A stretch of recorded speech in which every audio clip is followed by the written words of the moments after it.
నంద్యాల జిల్లా ఆళ్లగడ్డ రాజకీయాలు మరోసారి వేడెక్కి టీడీపీ ఎమ్మెల్యే భూమా అఖిలప్రియపై సంచలన కామెంట్స్ చేశారు మాజీ ఎమ్మెల్యే గంగుల బ్రిజేంద్రారెడ్డి. ఆళ్లగడ్డతో పాటు అహోబిళంలో అఖిలప్రియతో పాటుగా ఆమె అనుచరులు చేస్తున్న అక్రమాలపై పోరాటం చేస్తానని స్పష్టం చేశారు.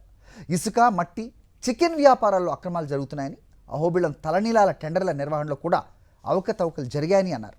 ఈ వ్యవహారాలపై సిఐడితో విచారణ జరిపించాలని గంగుల బ్రిజేంద్రారెడ్డి డిమాండ్ చేశారు.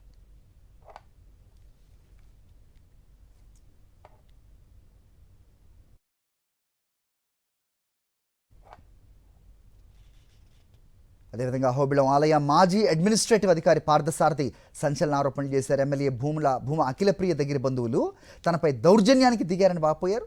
తలనీలాలు తరలిస్తుంటే అడ్డుకోవడంతో పాటుగా తనపై బెదిరింపులకు దిగారని, తమ అనుమతి లేకుండా తలనీలాలు ఎలా తరలిస్తారంటే దౌర్జన్యం చేశారని తెలిపారు.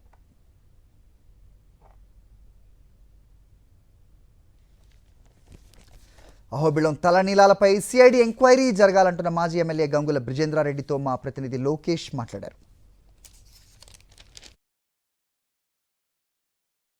సవాళ్లు ప్రతి సవాళ్లతో ఆళ్లగడ్డ నియోజకవర్గ రాజకీయం వేడెక్కిందని చెప్పవచ్చు. ఏదైతే అఖిల ప్రియ మీద వస్తున్న ఆరోపణలను నిరూపణ చేయాలంటూ సవాల్ విసిరితే అది ఆరోపణలు కాదు, వాస్తవాలంటూ మాజీ ఎమ్మెల్యే గంగుల బ్రిజేంద్రారెడ్డి చెప్తున్న పరిస్థితి. ఈ అంశంపై మాట్లాడేందుకు మనతో పాటు గంగుల బ్రిజేంద్రారెడ్డి ఉన్నారు, వారితో మాట్లాడదాం. ఇప్పుడు నేను ఎవిడెన్స్ తో సహా ఇచ్చా, అవి ఆరోపణలు కాదు వాస్తవాలు అని. ఈరోజు టెంపుల్ ఎండోమెంట్ నుంచి మఠం కంట్రోల్లోకి 2023 సంవత్సరంలో వెళ్ళిపోయిన తర్వాత 2023-24లో 2 కోట్ల రూపాయలకి ఇదే హ్యూమన్ ఎయిర్ టెండర్ నడిచింది. ఇప్పుడు 2024-25 ఎందుకు టెండర్ నడవలేదు? 25-26 టెండరు 1,50,00,000 పాడి 50 లక్షలు కట్టి 1 కోటి రూపాయలు ఇంకా డబ్బులు కట్టలేదు. ఈ సంవత్సరము అసలు టెండరే జరగలేదు. వాళ్ళు అయినప్పటికీ కూడా టెంపుల్కి ఆదాయం వచ్చే విధంగా 1,70,00,000కి ఎవరికో వాళ్ళకి నచ్చిన వాళ్ళకి వాళ్ళు టెండర్ ఇచ్చుకొని ఆ టెండర్ని వాళ్ళు కంటిన్యూ చేసుకుంటున్నారు. వాళ్ళ మఠంలో ఏదైతే ఉందో ఆ ప్రాసెస్, దాంట్లో మీకేం ఇబ్బంది వచ్చిందని నేను అడుగుతున్నాను. మీరు ఎందుకు ఆపుతున్నారు? దేనికి ఆపుతున్నారు? నాకు పార్థసారథిదా, మఠమా, ఇంకోటా దాని అనవసరం. అక్కడ అన్యాయం జరుగుతుందా లేదా, దోపిడీ జరుగుతుందా లేదా, అక్రమం జరుగుతుందా లేదా, దాని మీదే నేను ప్రశ్నిస్తున్నా. ఇప్పుడు 1,50,00,000కి టెండర్ పాడాలని వచ్చినప్పుడు ఎవడు రాలే. 1,70,00,000కి వచ్చినప్పుడు ఆ 20 లక్షలు దేవస్థానానికి ఆదాయమే కదా.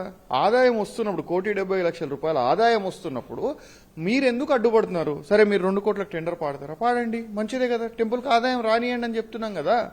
మీరు ఆదాయం వచ్చేదానికి ఎందుకు అడ్డుపడుతున్నారు? నిత్యం మాట్లాడుతున్నాం. ఈ రోజు ఇసుక ఆళ్లగడ్డలో ఉన్న రేటు ఎంత? 2,800 రూపాయలు, 3,000 రూపాయలు ఒక ట్రాక్టర్కి అక్రమంగా వసూలు చేస్తున్నారు. ఎవరు వాళ్ళని బయట పెట్టండి అంటే ఎవరు పట్టించుకోరు. ఈరోజు శిల్పుల దగ్గర కానీ, ఈరోజు ఇసుక మీద కానీ, మట్టి మీద కానీ, చికెన్ మీద కానీ, అహోబిలంలో అన్యాయాలు కానీ, ఆళ్లగడ్డ టౌన్లో ఎంతో మంది సామాన్య మధ్యతరగతి కుటుంబీకుల ఆస్తుల మీద కానీ జరిగే దాడులు అన్నిటి మీద కూడా మీరు చర్యలు తీసుకోండి.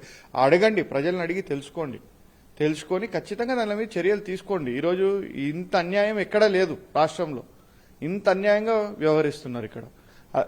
అది ఖచ్చితంగా లోకేష్ గారి దృష్టికి కూడా తీసుకెళ్లికి మేము ప్రయత్నం చేస్తాం. ప్రజల తరపున ప్రజలు సమస్య కావచ్చు, ఈ యొక్క ఆలయానికి సంబంధించినది కావచ్చు, ప్రతి దాని గురించి అన్యాయాలను మాత్రం ప్రశ్నిస్తూనే ఉంటాం. ఖచ్చితంగా దీన్ని ఎదుర్కొంటామంటూ మాజీ ఎమ్మెల్యే గంగుల బ్రిజేంద్రారెడ్డి హెచ్చరిస్తున్న పరిస్థితి.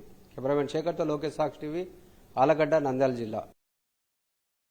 మరిన్ని అప్డేట్స్ కోసం ఛానల్ ను సబ్స్క్రైబ్ చేయండి. నోటిఫికేషన్స్ కోసం బెల్ ఐకాన్ పై క్లిక్ చేయండి.